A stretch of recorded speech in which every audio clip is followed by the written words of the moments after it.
জেলারই সন্তান, দূরত্ব যশোরে আমার জন্ম। এখানে অনেক পরিচিত, অনেক চেনা জানা, অনেক আপন জন আমার আছে।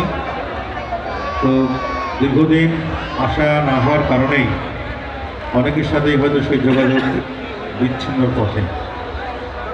আমি এসে বা আসার আগেই জেনেছি আমার খুব প্রিয় মানুষ, যাকে আমি ভীষণ পছন্দ করি, আমাকেও ভীষণ পছন্দ করি, আমার প্রিয় ভাই মোস্তাফিজ ভাই।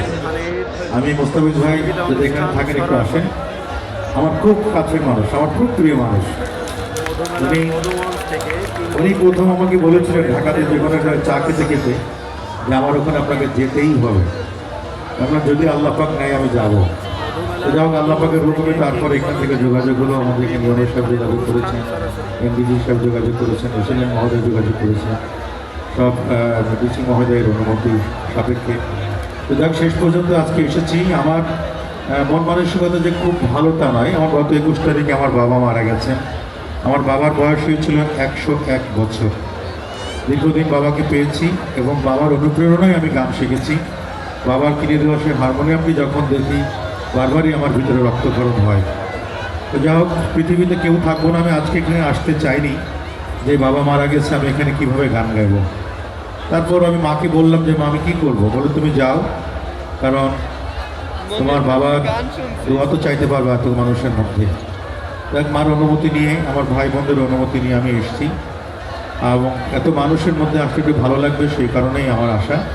এবং যার যে কথা না বললেই নয়, আপনাদের কারণেই আজকে আমি মনির খান, আপনারা আমাকে মনির খান বানিয়েছেন। আপনাদের ডাকে না এসে বা আপনারা যেখানে আছেন সেখানে আমি না আসতে পারলে আমার নিজেরই খারাপ লাগতো। আমি সবার কাছে আমার বাবার জন্য দোয়া চাই, বা পৃথিবীর সকল বাবা মার জন্য আপনাদের কাছে দোয়া চাই।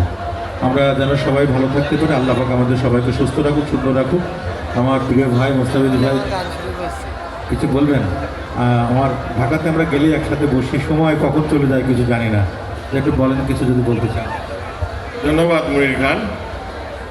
আসলে মনির খানকে আমি একটু বেশি পছন্দ করি। উনি একজন আসলে ভালো মানুষ, আর উনিও হয়তো আমাকে পছন্দ করেন বিধায় আজকের এই সাগরদাড়িতে মধু ভক্তদের আন্তরিকতা প্রমাণ দিতে উনি আমাদের এখানে এসেছেন।